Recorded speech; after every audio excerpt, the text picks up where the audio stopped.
Hello everyone, welcome to another installment of Shower Thoughts, the budget commander series that proves magic isn't pay to win. In this week's video, I'm going to show you 10 budget win conditions, 2 for each color, to consider including in your next deck. This list isn't going to be in any particular order, and if you'd like to tell me about some of your favorite win conditions, let me know in the comment section below. Without further ado, let's get into it. First up is Felidar Sovereign. Wizards of the Coast could not predict Commander becoming the behemoth that it is today, and because of that, they designed cards such as Felidar Sovereign or Serra Ascendant that require more than 20 life to be good.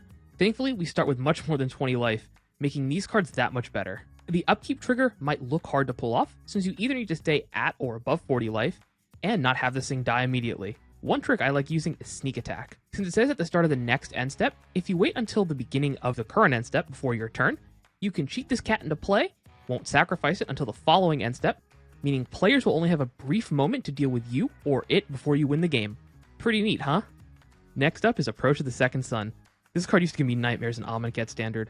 I would just wait and wait until the control player drew this card from their library, usually drawing it the next turn using a bunch of cantrips. Thankfully, we can do the same thing in Commander. I like including this card as a backup win condition in decks, since there doesn't have to be any specific condition other than casting it twice, the second time being from your hand. There are some cute rules interactions you can do with this card, so I'd suggest you take a look at Gatherer for some neat tricks.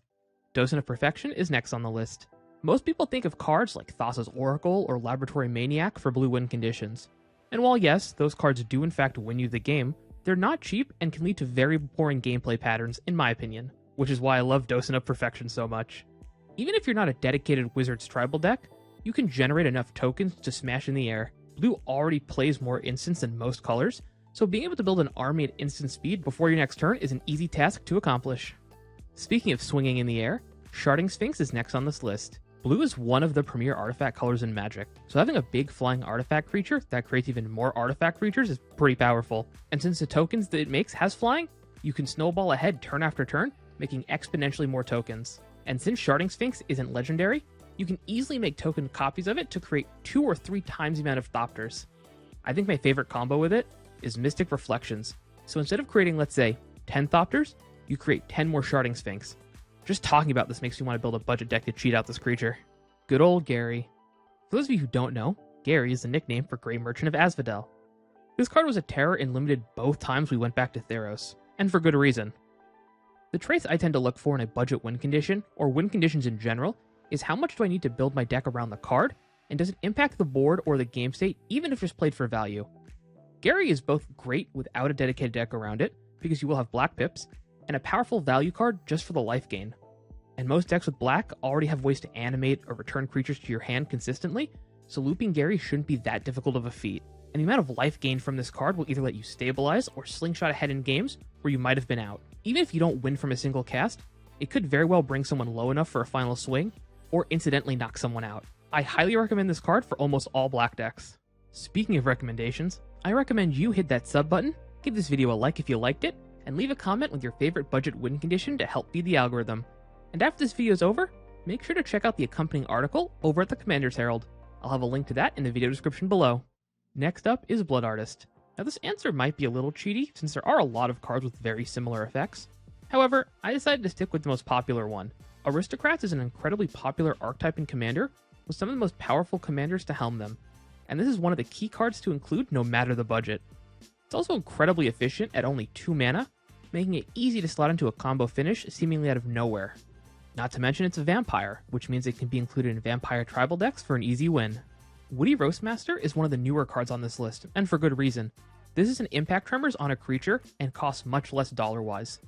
Not to mention it's easier to tutor for in red-green decks, given the lack of enchantment tutors in those colors. While Tremors is a superior option, I don't think it is worth the massive 1900% difference in price. This card has become a staple in any budget token decks I've helped people with, and hopefully it'll stay that way. I'd suggest you pick a few copies up to have on hand, just in case the price does go up, and hopefully Tremors will get a reprint soon, so once it does, pick one of those up. Next up is Goblin Bombardment. If you watched my last video, which I'll have linked on screen here, you'll know I mentioned Krenko Mob Boss as a commander that is great to build on a budget, especially thanks to the help of Goblin Bombardment. Like Blood Artist, it is an incredibly efficient card at only 2 mana, and has no cost associated with its ability, other than sacrificing the creatures, which you want to do anyways. Not to mention the sheer amount of reprints this card has received over the years, helping keep its price down. Oftentimes, I'll include this in any Red X token decks as a way to win the game, snipe down low-life opponents, clear pesky planeswalkers, or, you can throw 13 squirrels at Emrakul the Promised End to knock her out of the sky.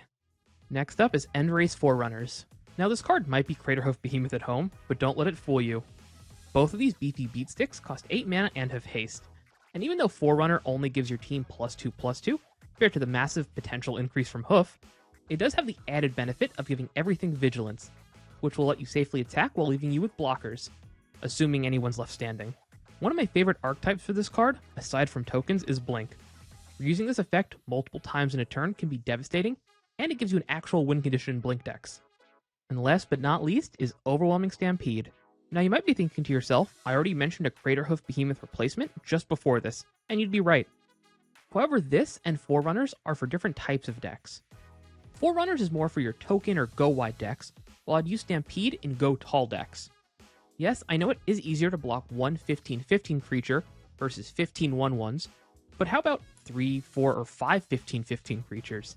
Even with just a few creatures on board, this card can let you beat through defenses of even the most gummed up boards. A neat little trick you can do is if you give a card Trample and Death Touch, when they deal damage, you only have to assign 1 point of lethal damage because of Death Touch, and the rest of that damage will trample over. So if you have a 15/15 with Trample and Death Touch, and it blocks, let's say, a 5/5, you still trample 14 damage. It's a really cool trick. And with that, thanks for watching. Special shout out to my patrons shown on screen here. If you'd like to join them in supporting the channel, you can check out my Patreon, linked in the video description below. To keep supporting the channel for free, just hit that like button if you liked it, dislike if you didn't, and leave a comment below. Special thanks to my friend Garrick Morgan for creating my intro music. You can find all of his socials below as well. Don't forget to check out the accompanying article over at the Commander's Herald, also linked in the video description below. This has been Ben with Bathroom Brews MTG, and remember, always wash your hands.